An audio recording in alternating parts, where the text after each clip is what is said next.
Los ricos solo se hacen más ricos. El amor al dinero es la raíz de todos tus males. Ve a la escuela, obtén buenas calificaciones y búscate un buen empleo. ¿Qué tal? Mi nombre es Miguel Huizar, soy contador en Qualitax y hoy tengo la oportunidad, el placer de platicarles un poquito sobre un libro de Robert Kiyosaki, el famoso libro Padre Rico, Padre Pobre, uno de los libros mejores vendidos en toda la historia. Bastante contenido de valor, muchísimo que aprender sobre este libro. Otra vez bien recomendado para todos aquellos que quieren mejorar sus finanzas personales.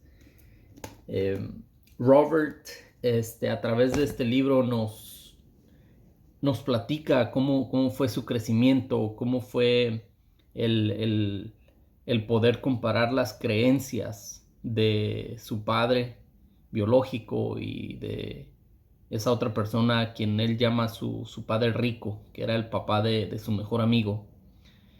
Él tuvo la oportunidad de ir comparando ambos puntos de vista que eran muy uh, diferentes de un extremo al otro extremo.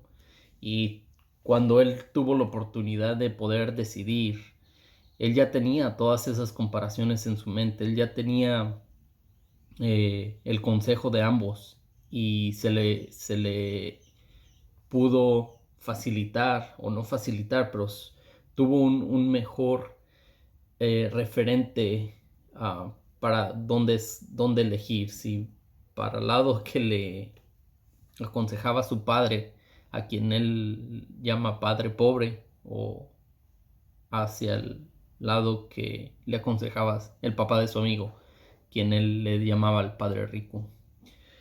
Pero bueno, de este libro a mí me gustaría compartir con ustedes los 4 puntos que a mí más me gustaron, los 4 puntos que se quedaron grabados en mi memoria, que siento que son los que han dejado un aprendizaje más fuerte en mí.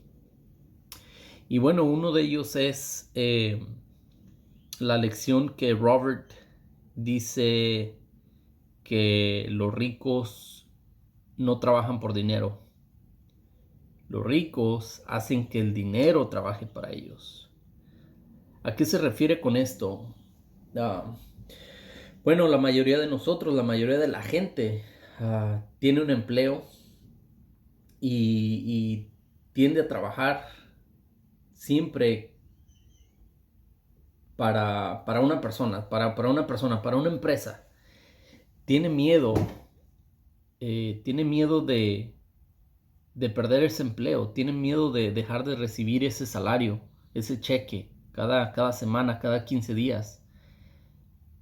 Y nunca se enfoca en otra cosa. Siempre está enfocado en el miedo y a veces también menciona Robert que la codicia, el miedo y la codicia, esos dos factores son los que nos llevan a siempre querer estar trabajando, siempre querer estar haciendo lo mejor en nuestro trabajo, siempre estar esperando un ascenso o un ascenso de puesto o un ascenso de salario, y eso mantiene nuestra mente ocupada en, en el trabajo y nunca en, en nosotros, nunca en cómo mejorar la parte financiera de nosotros, sino que quedar bien con el empleador, ¿no? La mayoría, él habla también que la mayoría de nosotros siempre tomamos siempre tomamos las decisiones basado en emociones y no con la cabeza bien fría.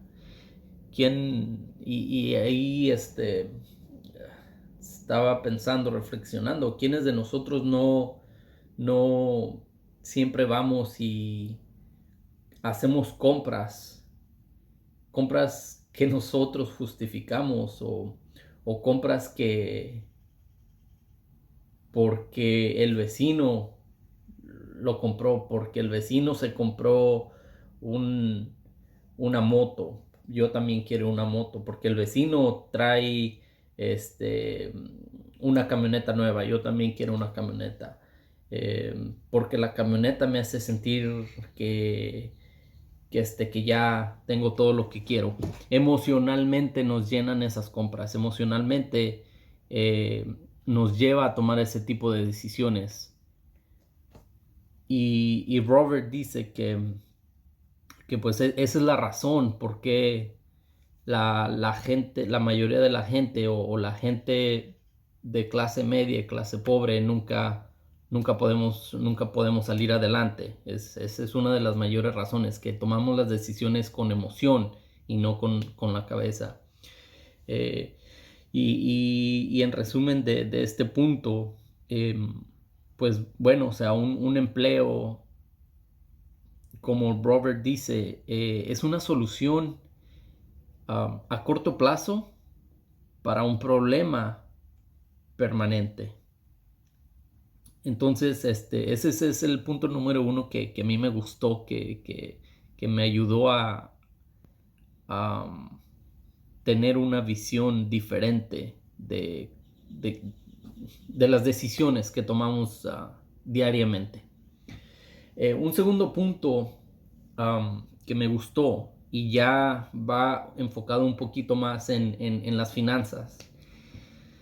Dice que no se trata de cuánto dinero ganas, sino se trata de cuánto dinero puedes conservar, cuánto dinero puedes mantener. Eh, la gente, la gente pobre y de clase media adquiere pasivos. La gente rica adquiere activos. Para los que no entienden qué es un activo y qué es un pasivo en el mundo de la contabilidad, no en el mundo de las finanzas, y como Robert lo describe, un activo es algo que lleva dinero a tu bolsillo. Es decir, por ejemplo, puedes comprar una casa de renta. Entonces, compras la casa y esa casa te genera un dinero que llega a tu bolsillo porque te está generando renta. Los pasivos sacan dinero de tu bolsillo. Un ejemplo, compras una camioneta. La camioneta tienes que estar pagando cada mes, cada mes, cada mes. Ese sería un pasivo. Y esa es una de las grandes diferencias entre la gente pobre y gente rica, que los pobres y de clase media confundimos lo que es un activo con un pasivo. Creemos que el tener mi troca nueva, el tener mi carro nuevo, el tener mis motos nuevas ahí en el garage, estoy acumulando bienes. Pero no son bienes reales porque en realidad no te están generando un ingreso. Entonces no te hace ningún bien. Um, entonces, cuando tú decides emocionalmente estar gastando en estos activos que en realidad son pasivos, te estás deshaciendo de tu dinero, le estás dando un mal uso a tu dinero. Por eso es que Robert nos dice que los ricos, nos da un ejemplo, bueno, no nos da un ejemplo, nos platica que como los ricos eh, compran sus lujos, obtienen sus lujos al final. Es decir, cuando ya tienen cuando ya están generando todo ese dinero gracias a sus activos. Y los de clase media y pobres lo hacemos al revés. Obtenemos todos nuestros lujos que nosotros consideramos lujos. Se hace un teléfono nuevo, un reloj nuevo, una cadena, una esclava, una camioneta nueva, una casa nueva en algunas de las situaciones, que todo eso lo obtenemos antes de ser ricos. O sea, lo obtenemos con dinero que no hemos invertido antes, y por eso es que siempre el dinero está saliendo de nuestro bolsillo. Ese fue el segundo punto que a mí más me gustó de este libro, que más se me quedó grabado. Entonces, es de los que quise compartir con ustedes. Un tercer punto que se me quedó también muy, muy grabado, que me gustó, que coincido con su manera de pensar del autor Robert Kiyosaki, es que él nos platica de cómo los ricos se enfocan en su columna de los activos, mientras que los pobres y de clase media se enfocan en pues otra vez, en sus bienes que ellos consideran eh, sus activos. Bueno, para hablar de esto, es un punto rápido esto, pero él nos dice que vaya, si tus inversiones o si tus activos, para que sepas cómo diferenciar cuando estás obteniendo un activo versus un pasivo. Él nos da estas categorías de los activos. Nos habla de los negocios. Puedes invertir en un negocio, puedes ser accionista de un negocio, pero siempre y cuando ese negocio requiera muy poca presencia tuya en ese lugar. Es decir, tú nada más debes ser un inversionista. Tú no tienes para qué ir, no tienes que estar trabajando para ese negocio. De otra manera, se convertiría en un empleo. Sí, entonces las inversiones de negocio que requieran poco o nada de tu presencia, de tu tiempo. Cuando compras acciones en la bolsa de valores, ese es un activo también, porque conforme la bolsa de valores está obteniendo ganancias, es como tus acciones suben de valor o viceversa. Mientras la bolsa de valores aumenta sus valores en acciones de las empresas, esas acciones te generan ganancias a ti. Bonos, bienes y raíces, ya hablamos un poquito, bueno, un ejemplo de cuando compras una casa de renta, o compras bueno, el comprar un terreno no sería tanto como un activo por el hecho de que no te generaría ingresos.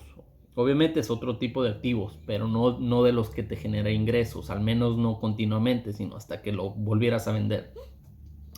Pagarés, regalías, ¿qué otro tipo creo que son todas las que Robert nos menciona. Pero bueno, o sea, tener claro el tipo de activos que puedes obtener, que no necesariamente necesitas ser rico y millonario para comenzar a comprar algunos de estos activos.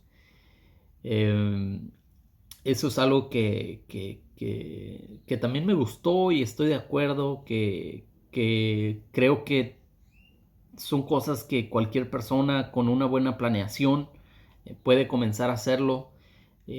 Sobre todo bien informados, bien asesorados. Asesórense con los contadores, asesórense con asesores fiscales, con algún abogado fiscal. También es muy buena opción. Este, claro, para compras mayores, hay otras compras más pequeñas que pueden ir comenzando a hacer por su propia cuenta. El cuarto punto y de los más importantes, y obviamente dentro de mi ramo, entonces lo supe entender muy, muy claramente, y me gusta cómo Robert explica este último punto.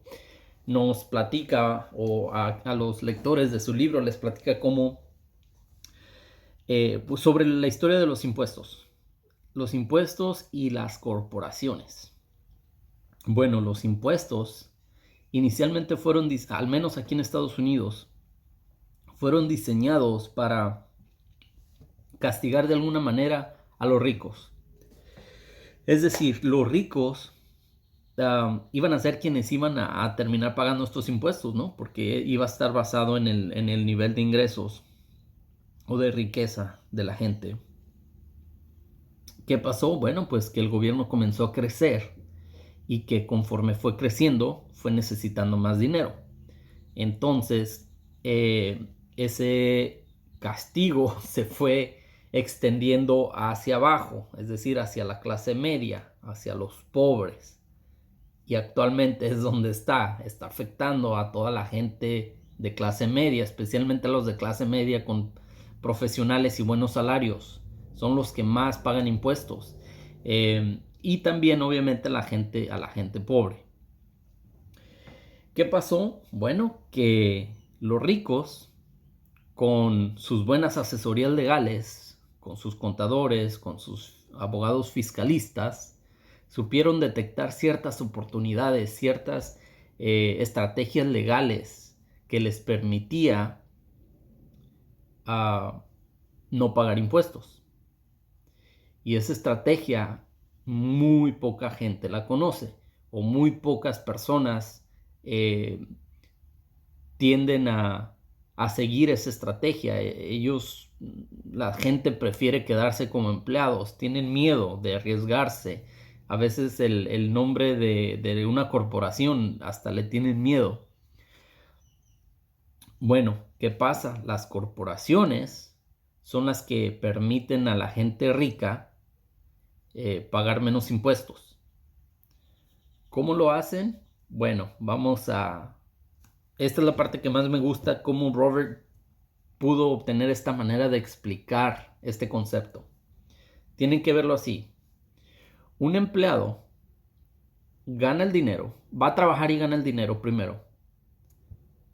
Pagan los impuestos porque cuando ya recibes tu cheque, ya viene después, lo que llega a tu cuenta de banco o tu cheque es después de todas las deducciones que el gobierno manda por ley. Y al último, el empleado tiene la oportunidad de gastarse ese dinero, ¿no?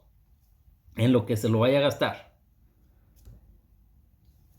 A diferencia de las corporaciones, una corporación o un negocio va y gana su dinero, vende lo que tenga que vender, da el servicio que tenga que dar. En segundo,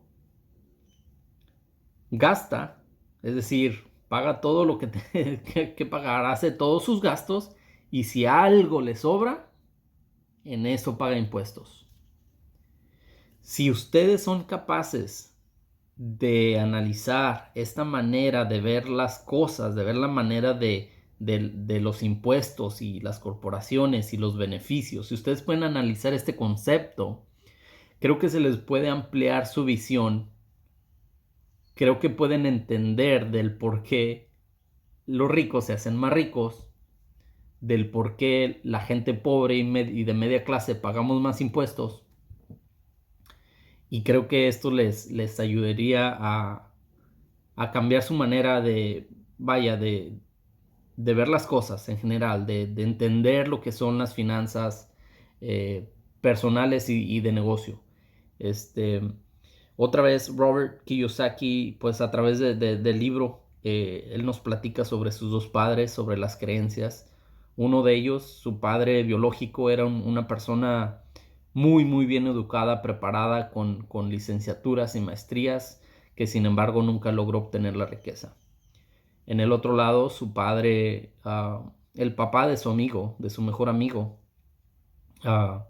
dejó la preparatoria y pudo convertirse en un hombre bastante rico. Y él fue quien le estuvo dando estos consejos a él.